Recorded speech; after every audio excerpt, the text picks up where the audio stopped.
पूर्व केंद्रीय मंत्री सुखराम का 94 वर्ष की उम्र में निधन हो गया। सुखराम कांग्रेस में भी रहे, बीजेपी में भी रहे। सुखराम शर्मा को टेलीफोन क्रांति लाने के लिए भी जाना गया, तो वहीं घोटालों में भी उनकी चर्चा खूब रही।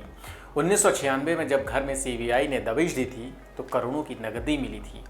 बताया गया कि गद्दों में नोटों के बंडल छिपे थे। ये खबरें सुर्खियां बनी थीं।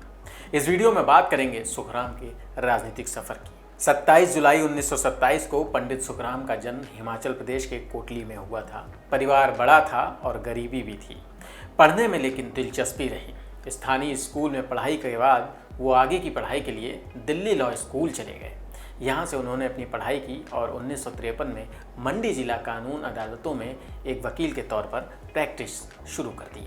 1962 में वो हिमाचल प्रदेश के प्रादेशिक परिषद के सदस्य बन गए और वकालत करते करते ही उन्होंने राजनीतिक दुनिया में कदम भी रख दिए। सुखराम ने 1963 से लेकर 1984 तक मंडी विधानसभा सीट का प्रतिनिधित्व किया।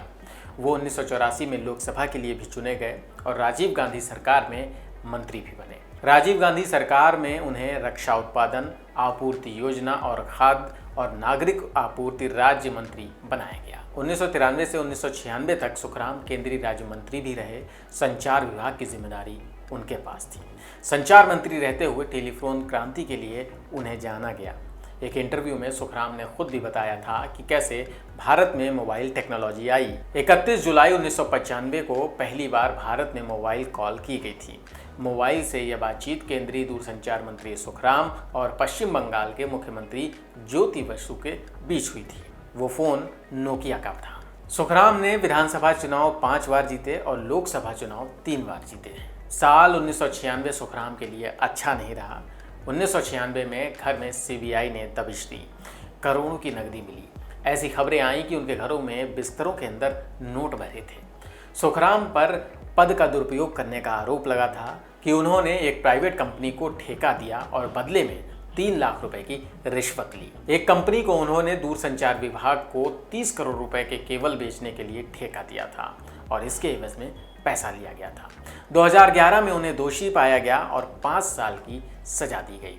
इससे पहले सुखराम को आय से अधिक संपत्ति के मामले में 2009 में भी दोषी ठहराया गया। उन पर 4.25 करोड़ रुपए के अवैध तरीके से कमाने के आरोप लगे थे। कांग्रेस की खूब फजीयत हुई, लिहाजा पार्टी ने उन्हें निष्कासित कर दिया था। सुखराम को जेल भी जाना पड़ा।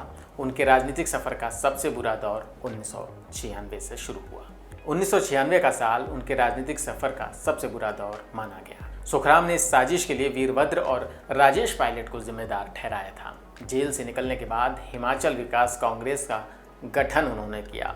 1998 के विधानसभा चुनाव में उन्होंने सभी 68 सीटों पर प्रत्याशी उतारे, लेकिन उनकी झोली में सिर्फ 4 सीटें आईं। अंक गणित के हिसाब से इन्हीं 4 सीटों से वो चाणक्य भी बने।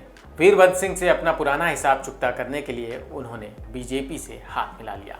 2003 के विधानसभा चुनाव में सुखराम ने मंडी विधानसभा से अपनी सीट बरकरार रखी, लेकिन 2004 के लोकसभा चुनाव में कांग्रेस में शामिल हो गए। सुखराम ने 2007 से 2012 तक कांग्रेस उम्मीदवार के रूप में मंडी विधानसभा सीट से जीत हासिल की थी। वहीं 2017 में वीरभद्र को सबक सिखाने के लिए एक बार फिर उन्होंने बीजेपी का दामन थाम लिया। अपनी इस रणनीति में भी वो सफल रहे। पिछले दिनों से सुखराम बीमार थे। मंडी के एक स्थानीय अस्पताल में भर्ती कराया गया था। वहां उनकी हालत में सुधार नहीं होने पर 7 मई को प्लेन से उन्हें दिल्ली स्थित एम्स में भर्ती कराया गया। तो ये थी सुखराम के राजनीतिक सफर की कहानी।